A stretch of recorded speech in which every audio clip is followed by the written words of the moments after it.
ॐ नमो भगवते वासुदेवाय।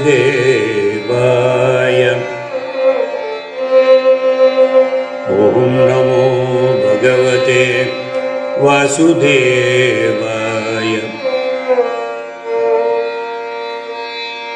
ॐ नमो भगवते नारायणाय। ॐ नमो भगवते नारायणाय।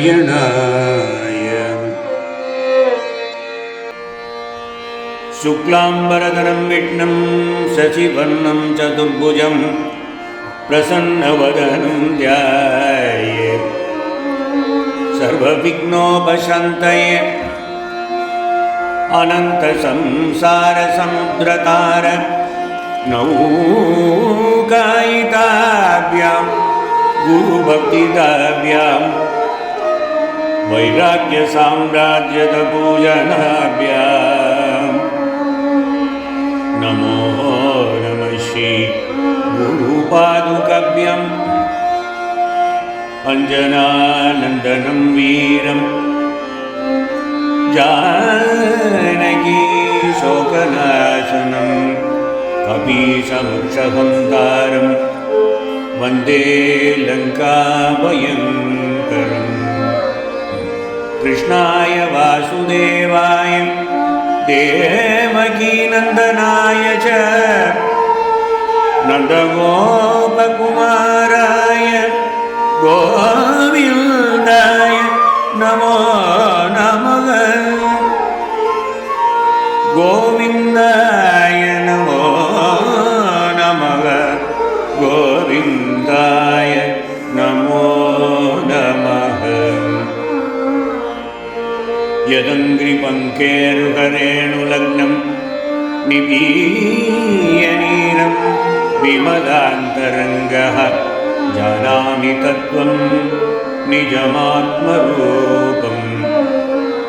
जानामि तत्त्वं निजमात्मरूपम्। तं नौमि नारायणतीर्थमार्यं। तं नौमि नारायणतीर्थमार्यम्।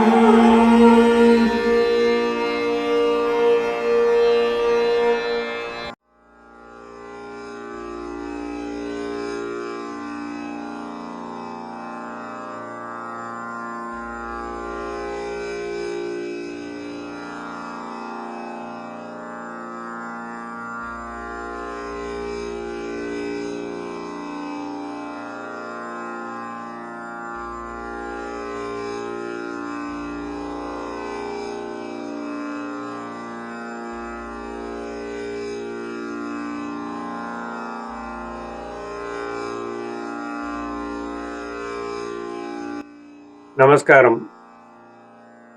Welcome to the 48th session of Krishna Leela TarangiNi. In the prior sessions, you may remember we saw the mythological and historical backgrounds of Radha Tattva, Radha Tantra, Radhopasana, Tulasī Mãhãtmyam, and how Mahavishnu proceeded to Vaikuntha with Tulasī in his heart. As per the slokams 101 to 103 of chapter 21 of the second canto Prakriti Kanda of Brahma Vaivarta Purana. We will just now listen to only those three slokams. You will also see the meaning in the slide. Yata Shrihi cha Yata Shrihi cha Tata Sajati Uvacha Hari Vakshasi Prajagamata Sardam Vaikuntam Kamalapatihi Lakshmi Saraswati Ganga Tulasī Chapi Narada Hare Priya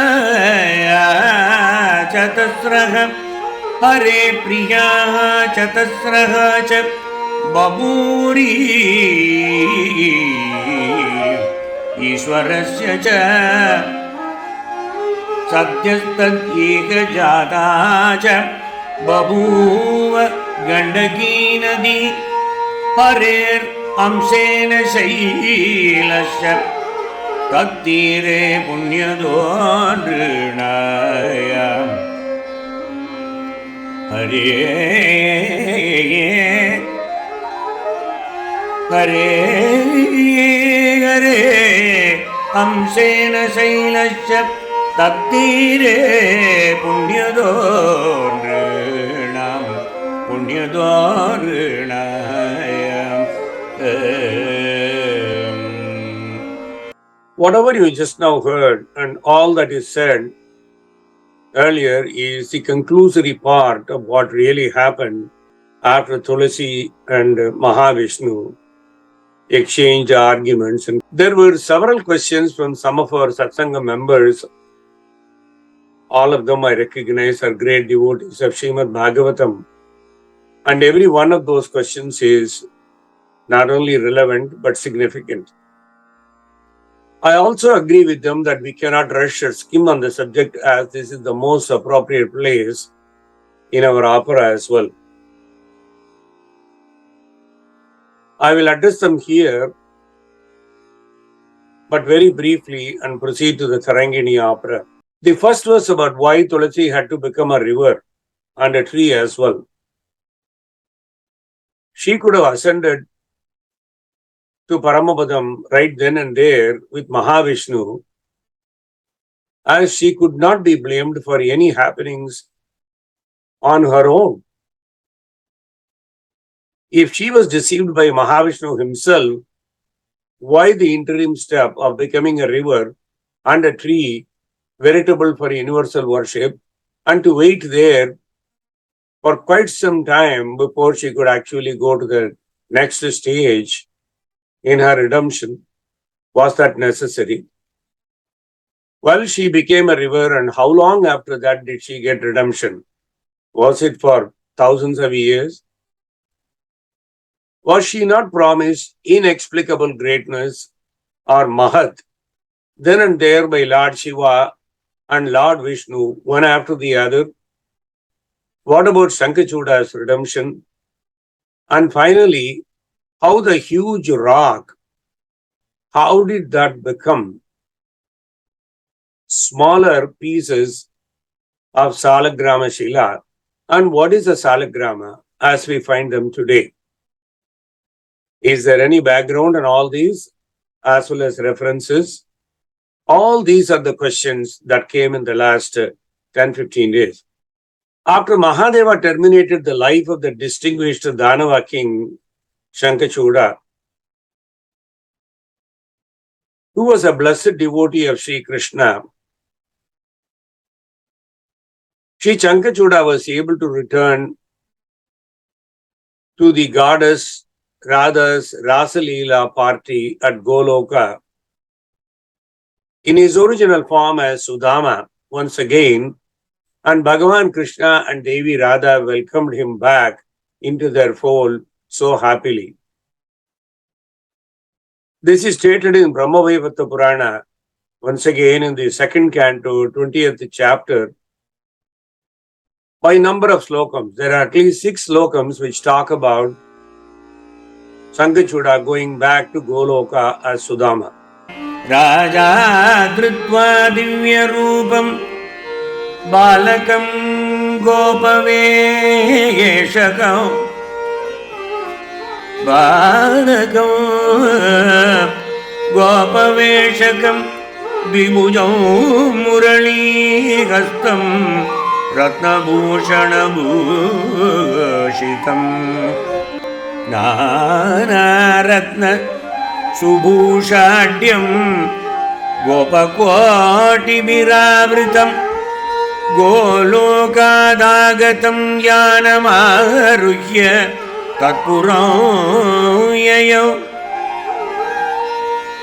Gatvana Nama Sirasa Ramadavayo Mune Bhaktya Tacharanam Bhojam रासे वृन्दावने मुने सुदामानो तौ च दृष्ट्वा प्रसन्नवदने क्षणा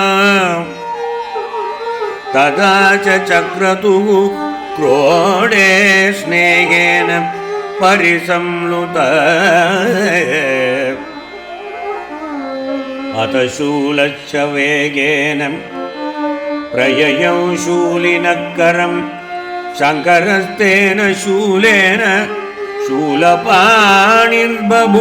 सः शशिभस्तेन शूलेन दानवस्यास्ति जालकम् प्रेम्णा च प्रेरयामास लवणोदे च सागर अस्तिभिः शङ्खचूडस्य शङ्खजातिर्बभूवस बभूवः Astibihi Shankhachoođasya Shankhajadihi Babhuvaha. This is how we saw in the last slide. The final statement was after sloka number 26. The meaning of this is, from the bones of Shankhachoođa, several types of Shankha emerged. Thousands, if not millions, of types of Shankha emerge from the bones, because Lord Shiva himself takes these bones and puts it in Sagara. He assigns them into the Sagaram so that he will have absolute purification there, because he was very sympathetic to the whole situation. Not only that, he himself has given a commitment that all his bones will become sanctified Shankams worthy of worship. How did these bones become so sacred that the conch is worshipped and used during Shodasopachara? Brahma-Vaivarta Purana highlights these aspects as well. Nana prakara rupacha Nana prakara rupacha Nana prakara rupacha Sreta Puta surarchane prashattam shankatoyam cha devanam pritidambaram tirtatoyasvarupam cha pavitram shankaram vina तीर्थदोयस्वरूपं च पवित्रं शङ्करं विना शङ्खशब्दो भवेद्यत्र तत्र लक्ष्मीश्च सुस्थिराय लक्ष्मीश्च सुस्थिराय लक्ष्मीश्च सुस्थिराय Nana prakara rupache sreshta bhuta surarchane prasastam shankatoyam cha devanam pritidam param tirtatoya swarupam cha pavitram shankaram vina shankha shabdo bhavetyatra tatra lakshmi ischa sustira. The water of the shankha is offered, however, to all the gods except Lord Shiva and Surya. Wherever the sound of the Shankha echoes, it is believed the goddess Lakshmi resides there. The conch is worshipped during Shodasopachara. Sadharam Sankamapisha Sampujya Kusumadibihi Nikshipedastra Varnabhyam Shodhitam Tatra Sajjalam. Shivapurana, Canto 6, Chapter 18 says the conch should be rested on a support and flower, etc., etc. There is even a procedure for that. How the conch should be placed at the time of puja and when it is offered to the devatas. In it, namely inside the conch, pure water after getting it purified should be placed. In other words, filtered, decanted, Suddha Tirtham should be placed inside, and the conch is to be covered with protective measures. Gandha and flowers should be offered to conch shell. Normally, water is stored in the hollow part of the conch shell. After worship of conch, a person who performs worship sprinkles that water and all the material kept for worship and on himself. Then conch shell is blown as an auspicious act before the commencement as well as at the conclusion of the puja.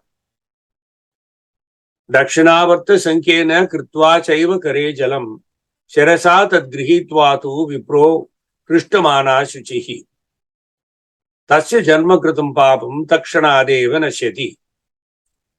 Varaha Purana says in the 211th chapter, if a person takes water from a conch having an opening on the right, namely, we say in Tamil, Valamburi Changu, the opening is on the right, means it's a very valuable conch. If any person takes water from that kind of a conch, then pours it in his head, all the sins committed by the person in this life gets destroyed. That is a belief, and that is stated in Varaha Purana. Of course, when the purificatory process continues, following verse is usually recited during the sprinkling act. Panchajanyaya vidmahe pavamanaya dhimahi tanna shanka prachodayat, which most of you are familiar with. That is actually the reciting done normally when the sprinkling of water from conch is done for puja. In some traditions, the following verse is also narrated, which gives the information of the origin of the conch shell or shankam. Shankadau Chandra Daivatyam Ukshau Varuna Devata Prishte Prajapatischaiva Agre Ganga Saraswati Twampura Sagarotpanna Vishruna Vidutaha Karehe Agrata Sarvadevanam Panchajanya Namostute. This is actually a Garuda Purana Vakyam. It says, the moon dwells at the base of conch shell. Shankadau Chandra Daivatyam. Varuna in the Kukshi. Kukshau Varuna Devata. Prajapati on the back of the conch. Prishte Prajapatischaiva Agre Ganga Saraswati. Ganga and Saraswati are at the mouth. O Panchajanya, long ago you arose from the ocean and Bhagavan Vishnu decided to hold you from then on. He has held you in his hand. You are ahead among the gods, hence I salute you. This is from Garuda Purana's salutation of Shankam. As I mentioned, the great conch is used during the worship of all gods and goddesses, except that of Shiva and Surya. In fact, I gave you a reference earlier in the Brahma Vaivarta Purana slokam, which specifically says Shiva is not worshipped by Shankam. After Devi Tulasi's curse on Vishnu to become a Pashana or a rock mountain, formal Vishnu Puja changed to that of worship through the sacred form of a Sãlagrãma Shila. These are ammonite fossils. Vishnu's admonishing Tulasī became a reverse curse on her, that Tulasī would become a holy river, Gandaki, as also a sacred tree by the side of the river. And the sacred tree was none other than Tulasī. The name of the tree was Tulasī, thereby anything that happened thereafter tended to be Tulasī. Tulasī worshipped throughout the universe, including Goloka, Bhuloka, Swargaloka and Patalaloka. Vishnu further declared that Abhisheka with Tulasī leaves to Narayana would provide the same effect as Sampurna Snanam or baths in all hallowed rivers, including Sarvakshetras, performing several yajnas, satisfying Sri Hari with thousands of Abhishekas of holy waters along with Tulasī Dalam. 1,000 Godana to equate a Tulasī Patra Danam. Serving Tulasī water at the time of death. Any puja with Tulasī to any deity as good as 100,000 Aswamedha Mahayajnas. These are all there in half a dozen Puranas. More so in Garuda Purana, Brahma Vaivarta Purana, and Shiva Purana, etc. Or death with the Tulasī on hand, resulting in direct access to Vaikuntha, is commonly stated in several Puranas. The pledge of a person swearing with the Tulasī on hand is taken to be so sacred that breaking the vow with a Tulasī in hand would attract Kala Sutra and Kumbi Paga Naraka, according to Garuda Purana. Yanmule ye sarvatirthani, yanmule sarvatirthani,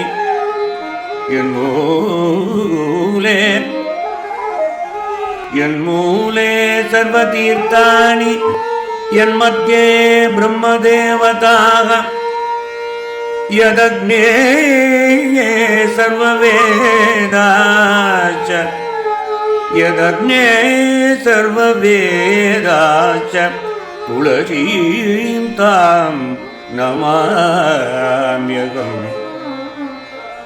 Yadagne sarvavedacha, Tulasīm tam namamyam. Brindavani, Brindavani,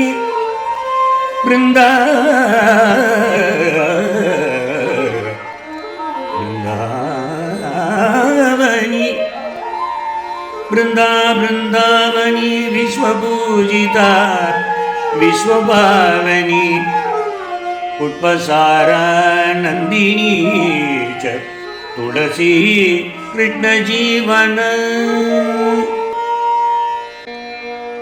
Drita Prita Tadadhyata, Drita Prita Tadadhyata, Kartikena Vida Chinta, Ropita Sevita Nityam, Papam Hanti Yugarjitam, Keshava Patra Madhyechu, Patragreshu Prajapatihi, Patavrunte Sivatitte Tulasya Sarvadevahi,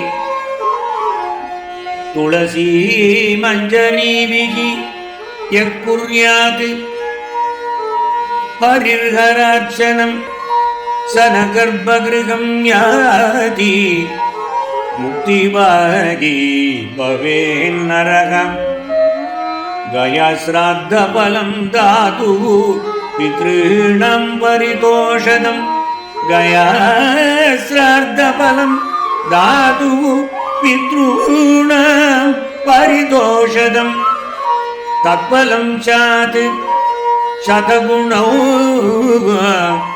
Tulasī Patradhanata Tulasī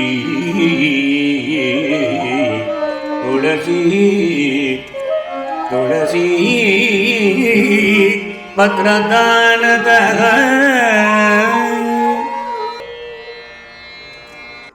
Most of you may be aware that Gaya Sraddham is supposed to be very sacred for those who perform regular Sraddham for the Pitrus.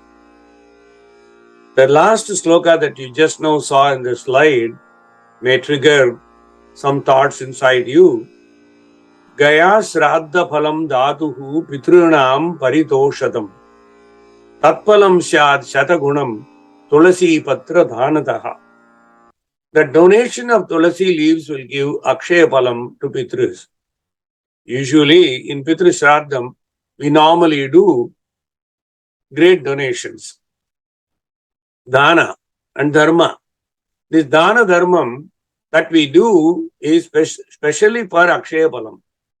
Akshaya is usually the word, if you interpret it, is undiminished or indestructible. Undiminished or indestructible is the meaning of Akshaya. In other words, the Phalam is indestructible and will never be diminished. The last set of slokams is from Hari Bhakti Vilasam, as I mentioned, containing 20 vilasas in 20 chapters, later published in 5 books, which are now available, all thanks to ISKCON efforts. By way of some background on Hari Bhakti Vilasam, Sri Gopala Bhatta was the son of Venkata Bhatta, a resident of Srirangam. Gopala Bhatta formerly belonged to the Sishya Parampara of Sri Ramanuja Sampradaya, but later became part of Gaudiya Sampradaya. When Bhagavan Chaitanya Mahaprabhu was touring South India, Prabhu stayed for 4 months during the period of Chaturmasya at the house of Venkata Bhatta in Srirangam, who then got the opportunity to serve Bhagavan Chaitanya Mahaprabhu to his heart's content. Gopala Bhatta also got the privilege of assisting the father at this time.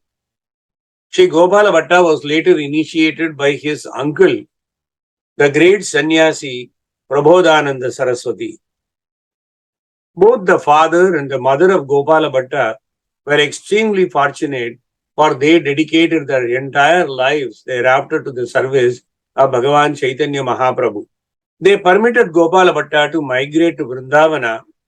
When I said the father and mother permitted Gopala Bhatta to migrate to Vrindavana, in the modern times, such a statement may elicit some laughter. But in those good old days, the sons never used to undertake any journey or join any ashramam or anything unless the parents permitted. When Bhagavan Chaitanya was later informed that Gopala Bhatta had gone to Vrindavana and met Sri Rupa Goswami and Sanatana Goswami, Mahaprabhu was very pleased and he advised Sri Rupa and Sanatana to accept Gopala Bhatta as their own younger brother and take care of him and formally induct him. Sri Sanatana Goswami, out of great affection for Gopala Bhatta, compiled the Vaishnava Smriti named Hari Bhakti Vilasam, but published it under Gopala Bhatta's name. That was the grace of Sanatana Goswami. He did that all right, but Hari Bhakti Vilasam today people consider to be a work of Gopala Bhatta. Gopala Bhatta installed one of the 7 principal deities of Vrindavana, also known as the Radha Ramana Sila Rupa. Bhagavan Sri Hari further said to Tulasī that in order to make her curse credible in the annals of the creation, the people should know that Tulasī's curse mean definitely, significantly something important, even if it happens to be the recipient of the curse is Bhagavan Vishnu himself. So in order to ensure that everybody respects Tulasī and her word and authority, Bhagavan Hari decided that he would become black Pashana, Sãlagrãma Sila on the bank of river Gandaki.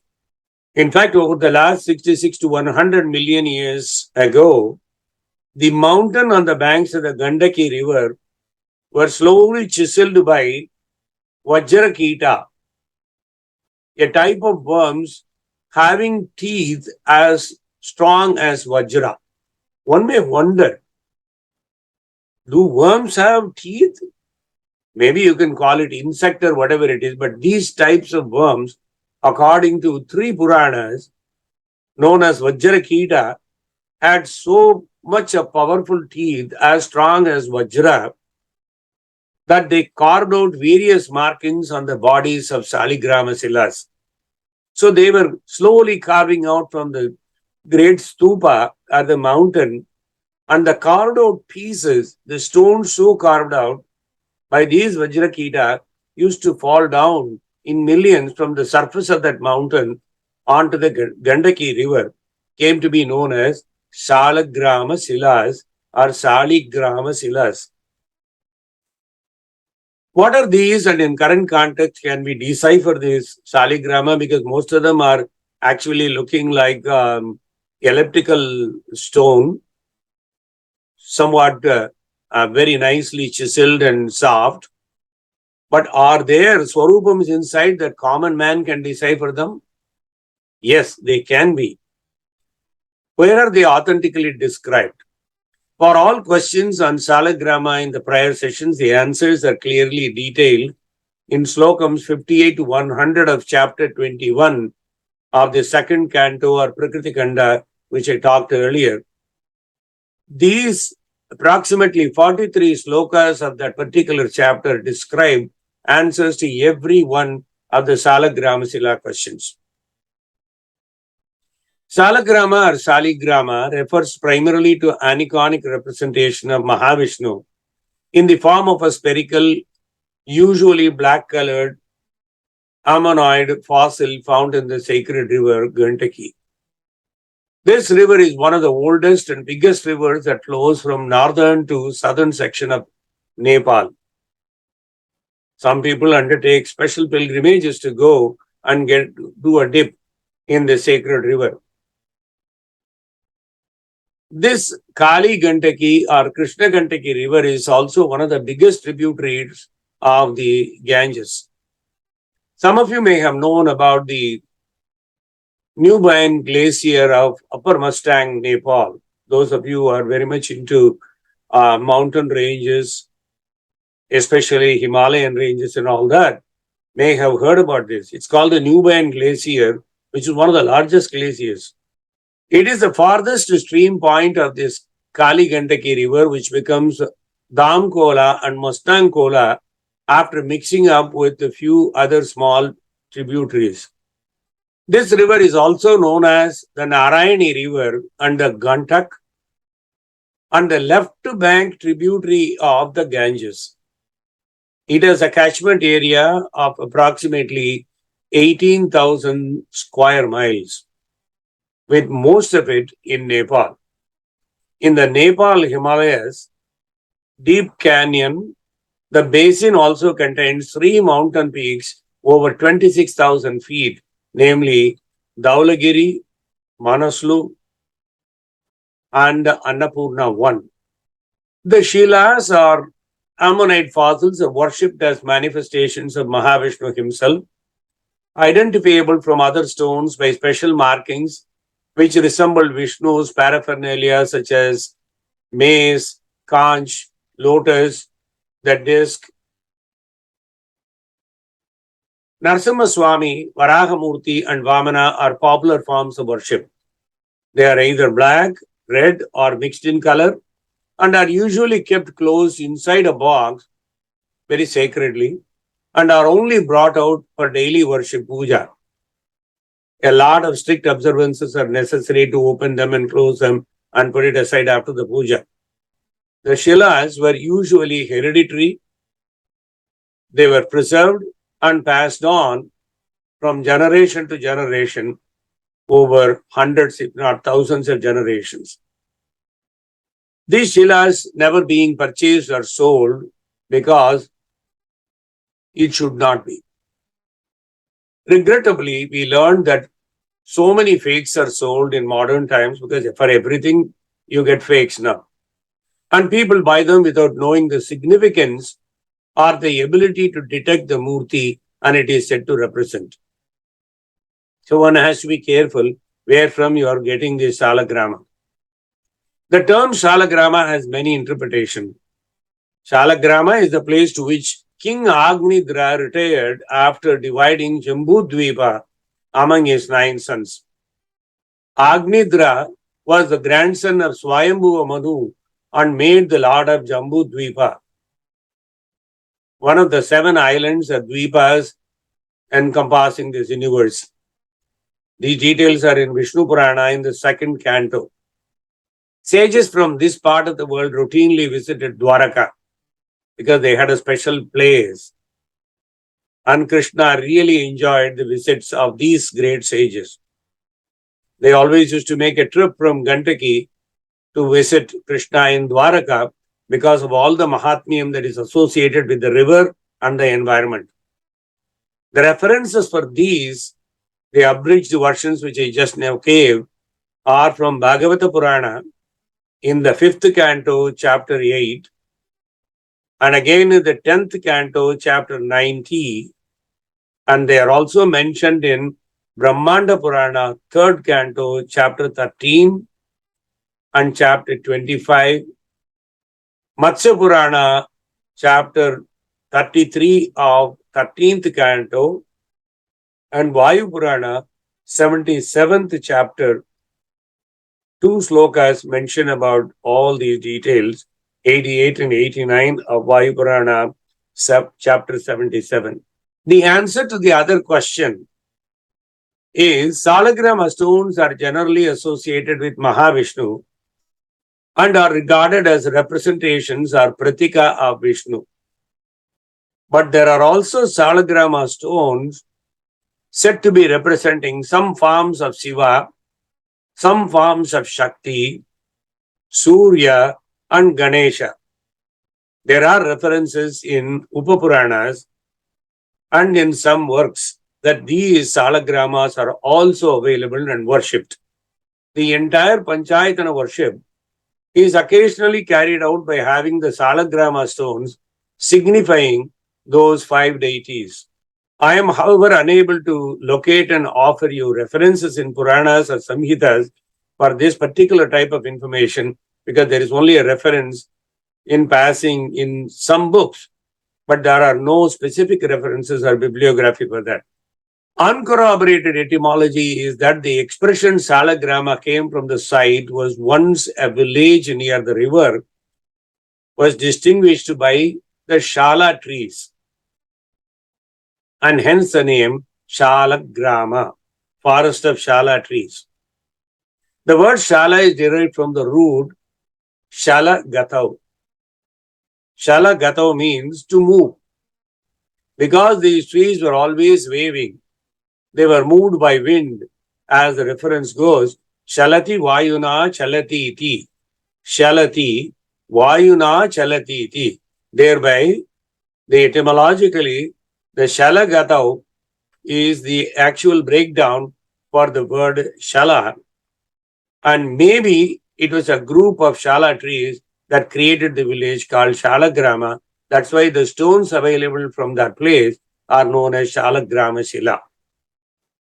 There are 24 types of Sãlagrãma stones mentioned in 6th chapter Skanda Purana, and let us listen to the listing of these Sãlagrãma stones as specified and detailed in Skanda Purana now.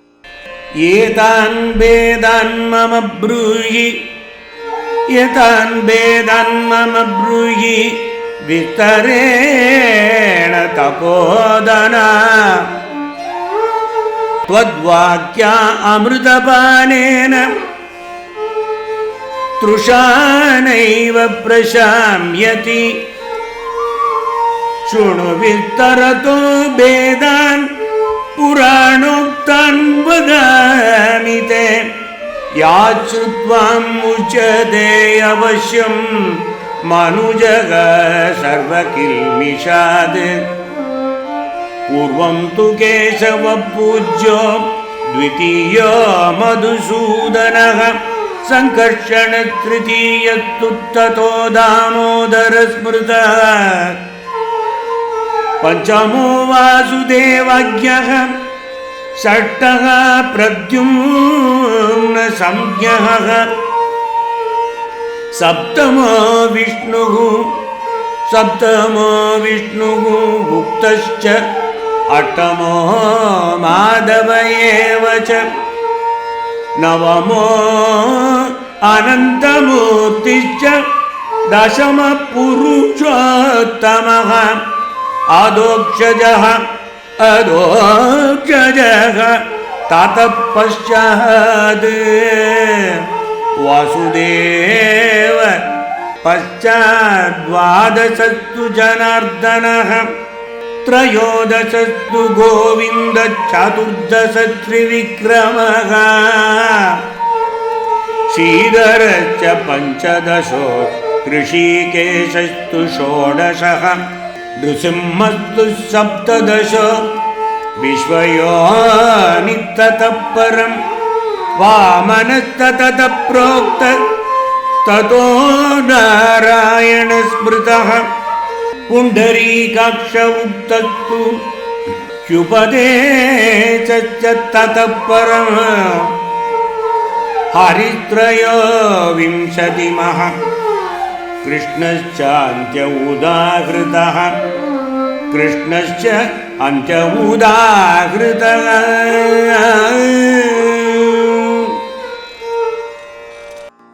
You just now heard the group of slokams as well as the slide that gave the meaning and cited all the 24 types of Sãlagrãma listed out in Skanda Purana. But I would like to say one thing, that there are experts who do the reading of these Sãlagrãma Shilas out of piety, tradition, and spiritual maturity, and they are not motivated by material incentives. So if you have to buy Sãlagrãma, if in the family you have not been passed on, you need to really go to somebody who does not really care for money and would be willing to give any of their Sãlagrãma for you to commence the worship and carry the tradition. Anybody who sells it for money, you have to be very wary of. That's the only suggestion I would like to say at this juncture. Let us now move on with Krishna Leela TarangiNi, where we left a few weeks ago. We heard and saw the passages from Tirtha elaborating details of the benedictions of gopis one after the other. The next one, a very important benediction, is from Sloka 148, followed by a Geetam 56, from a gopi to Krishna, but addressing and praising Sri Krishna as Narasimhamurthy himself, full of karunyam. Drinam bandhatim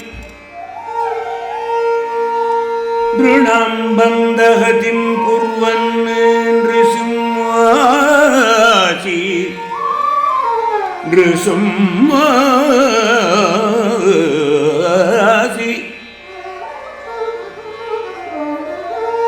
Drinam bandhatim kurvan nrisumhasi dayadana iti sambodhya govindam sanandam praga gopika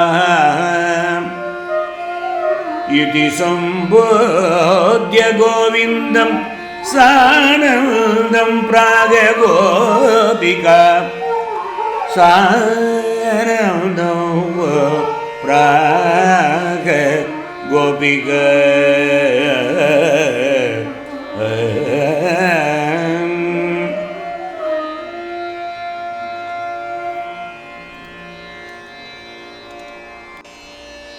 Karunaya avalokaya mam Shri Narasimhan.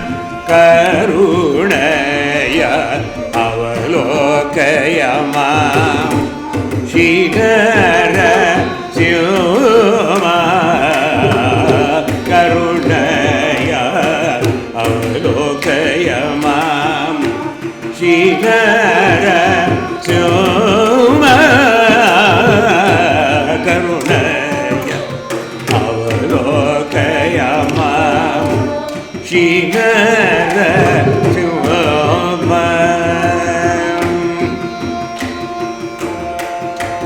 Surasura samhara sobharadri Shri Narasimhan. Surasura samhara sobharadri Shri Narasimhan. Karunaya avalokaya mam Shri Narasimhan. Karunaya avalokaya mam Shri Narasimhan.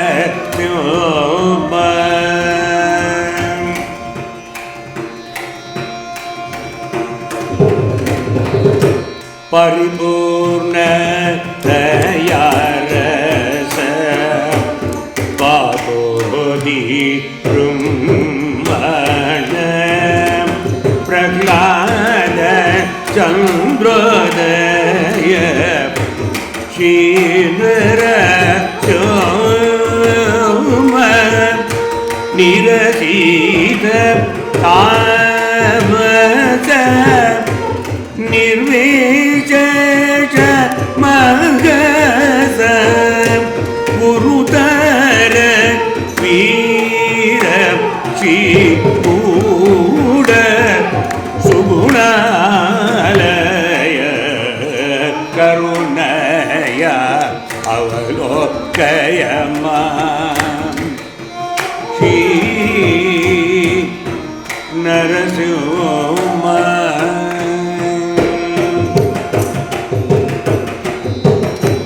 Pataka Magatavi Pankti Gopanala Bhakta Champana Shitala Shri Narasimha Uttunga Sukirita Ullada Keyura Mata Chitta Mahatanga Madana Mahabala Karunaya Avalokaya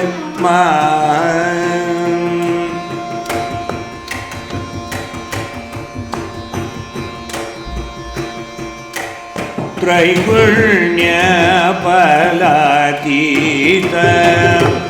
Tattva Palayatmaka Tapajali Taraka Chinara Chuma Tapajali Taraka Chinara Shri Guru Karunaya Sudha Bhakti Sudarasa Shri Narayana Sita Shriya Vidaya Shri Narayana Sita Shriya Vidaya Karunaya Avalokayama Shri Narasimha Karunaya Avalokayama Shri Narasimha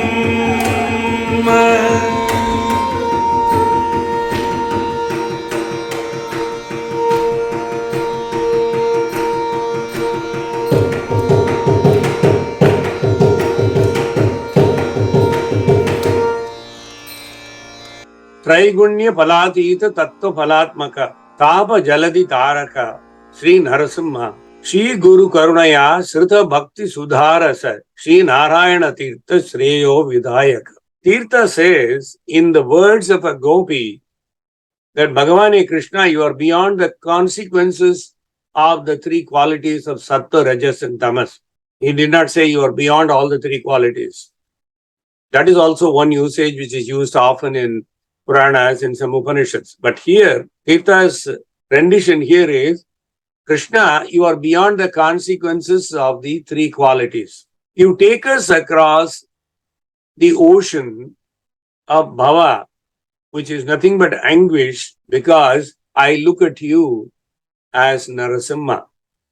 Shri Narana Tirtha praises Sri Narasimha Swami in three tarangams, as I mentioned earlier, in many places, specifically Tarangam 6, this one, the next Tarangam is going to be 7th Tarangam, and the 11th Tarangam. Either through gopis and gopikas or through Bhagavan Mukunda himself. Tirtha firmly believed that he was guided from when he was very young at an early age, specifically by Sri Narasimha Swami in his divine activities, pushing him to pursue spirituality. Tirtha's biography, as per Varagur Sampradaya indicates that he became a sannyasi by the grace of Narasimha and that he reached his guru Sri Shivarama Tirtha only because of that and was able to master the Vedantas. Tirtha attained the pure wisdom of Brahmajnanam through Nrisimha Upasana. After visiting many holy places in Dakshina Bharatam, he finally reached the great Kshetra of Varahapuri, guided by Adi Varaha Swami. Shweta Varaha itself or himself was leading Tirtha to the shrine. So thereby Tirtha thinks that Adi Varaha Swami, who is the older brother of Narasimha, himself was responsible as a compassionate brother of the compassionate Narasimha in pushing him to this final place where he actually decided to settle down and write this magnum opus. Tirtha was highly influenced by Nrisimha Tapaniya Upanishad, which is one of the 31 Upanishads affiliated to Atharva Veda, about which I have spoken in another session in the past. This text is notable for asserting a fourfold identity of Brahman. That Atman, which is soul or self, is the same as Om. Brahman, the absolute reality, and Vishnu, the man-lion avatar of Nrisimha. This is how the fourfold identity has been mentioned in the Tapaniya Upanishad, Nrisimha Tapaniya Upanishad. The Upanishad opens with verses of Rig Veda. Its foundation of monism philosophy as well as its style is also found in other Vaishnava Upanishads, such as those dedicated to Sri Rama. At this place, it'll be relevant to digress for a couple of minutes. Sarvapalli Dr. Radhakrishnan, one of the greatest philosophers of the time, said Advaita in its purest form is monism. I know I'm touching on controversial lines, but still it is relevant to say this in this context. Advaita, which means non-dual, is often equated with monism, meaning only one. An initial look at Advaita and monism suggests that they are the same. For instance, monism states that body and soul are from the same origin, say God, and that temporal items are not truly real. This concept is similar to Advaita, where the only real truth is Brahman and everything else becomes ultimately Brahman. Adi Shankara said, Brahma Satyam, Jagat Mithya. Later year Acharyas interpreted this in many ways, and it is a subject of controversy, as he mentioned, amidst learned and passionate men in pursuit of Vedanta. The threefold simplistic explanation of scholars is based on this particular trio. Paramarthika, which is absolute reality, the Brahman. Vyavaharika, the empirical world, which is objective reality. And Pratibhashika is the illusionary world of appearances, which is the dream state or imaginary world. Of course, this is a profound subject, as I mentioned, has been the subject of a lot of Tarkavada, and hence we will leave this at this stage and take up much later at the appropriate time. There'll be a time for us to talk about these things because Tirtha himself introduces them much later. The Narasimha mantra with its 4 supplementary mantras is enunciated with the epithet Mantra Raja or King of Hymns. It has Om as the foremost hymn, which is repeatedly emphasized throughout this Upanishad in Nrisimha Tapaniya Upanishad.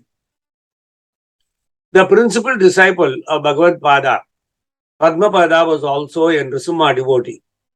He received his grace from the holy Kshetram of Ahobilam, which is situated between Kadapa and Nandyala in Andhra Pradesh today. Through Narasimha's grace, Padmapada became an ascetic, reached Kashi, and became a disciple of Adi Shankara Bhagavad Pada after a great penance. When a Kapalika tried to kill Padmapada's master, Bhagavad Pada, Padmapada took the form of a lion. In Tamil, we say Avesam Varadu. So he suddenly became a representative of Nrisimha and killed the Kapalika with his bare hands and thus saved his master. It is in Shankara Vijayam. Shankara Bhagavad-pada recited the Nrisimha Stotra to calm down his disciple. When the calmed Padmapada regained his own state, he is reported to have seen Nrisimha in Bhagavad-pada. See the beauty here. This is all narrated in Shankara Vijayam. Padmapada gets very, very angry that the Kapalika was attacking his guru, and then he himself get the Avirbhavam of Narasimha and himself. With bare hands, he kills the Kapalika. The guru gets worried, calms him down by singing the Nrisimha Stotram. The calmed down Padmapada then looks at the guru with so much compassion, and he sees Nrisimha right in front of him. Adi Shankara is none else than Nrisimha for Padmapada. This is a cyclical effect. These are all there in Shankara Vijayam. It is thus well known among others that attainment of asceticism, reaching a real Sadguru, not self-proclaimed ones. Nowadays, everybody calls himself Sadguru by their own design. But Sadguru is somebody who is conferred that title by millions of people who really feel that this Acharya has descended down as Avatara of Bhagavan. Increase in spiritual knowledge is some hint of who is a Sadguru. That for every microsecond you will see the Sadguru getting more and more wisdom ready to confer. And firm devotion to that Vishnu can be reached only through the grace of Sri Nrisimha Swami. Nrisimha Tapani Upanishad reinforces this very concept and dicta very clearly. That is why it should be known that Sri Narayana Tirtha praises Sri Narasimha Swami with devotion in many places in the opera. Incidentally, Padmapada was said to have been a successful businessman in his earlier life before coming to Shankara Bhagavad-pada. His name before becoming a sannyasi was Vishnu Sarma. Adi Shankara had given him the name Sanandana after he was initiated to sannyasa. There's an interesting story which I will narrate in a minute. This narrates how Sanandana became Padmapada. So, Bhagavad-pada gives the name to Vishnu Sarma as Sanandana, and Sanandana becomes Padmapada. It all happened so quickly. A few disciples thought that Adi Shankara was showing undue favoritism to Sanandana, which Acharya Shankara was aware of and of the jealousy that was pervading there. When the Jagadguru decided to show his disciple what is and who is Sanandana, and also the depth of Guru Bhakti and love that Sanandana had him, so he invited his disciples to the bank of Ganga to have special lessons on Vedanta. During this time, Sanandana was washing clothes on the other side or other bank of the Ganges river at the widest spot. So Shankaracharya called Sanandana loudly and asked him to come and join in the Vedanta discussions on this side of the Ganges. Sanandana did not even think or wink for a split second. He started immediately walking on the waters of Ganga. His mind was fully dedicated to the call of his guru, and he did not even think that he was walking over the water. It is documented in a myriad literature that came later that a lotus flower appeared under each foot that Sanandana was putting on Ganges to come to this side. Every step of Sanandana was held by a Padma or a lotus flower so that he doesn't sink until he reached the other side of the river to prostrate to his Acharya. Seeing this miracle, the other disciples were humbled and realized their folly, accepted Padmapada to be a very realized soul. From that day, Sanandana was known as Padmapada or lotus-footed. Before we conclude the session today, let us listen to a great benediction on Narasimha by Maharaja Swati Tirunal in Sanskrit. After the song, we will conclude today's session and take up on more benedictions by gopis in the words of Tirtha in the next session.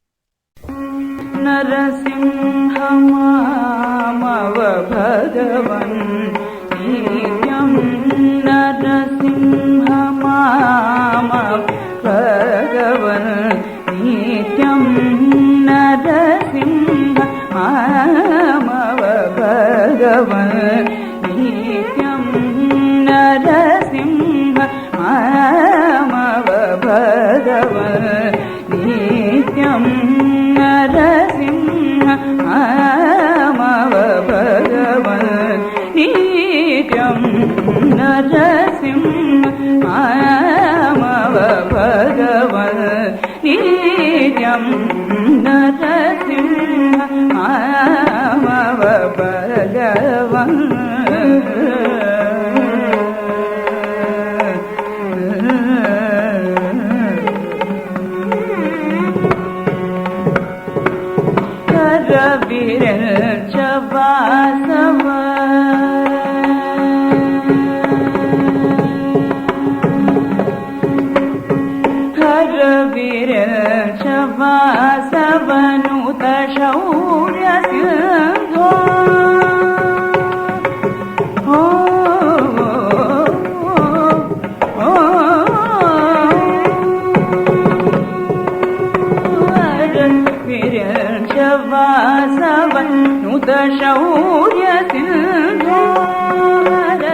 Narasimhamamav Bhagavan Nityam Narasimhamamav Bhagavan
Bye.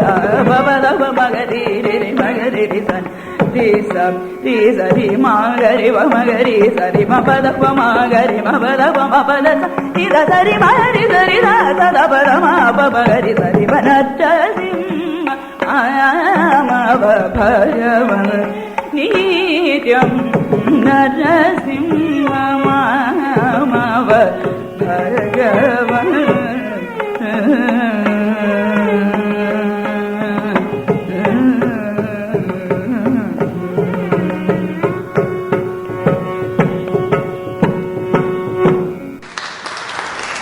Narayana Narayana Narayana Narayana Narayana Narayana Narayana Narayana Narayana Narayana Narayana Narayana Narayana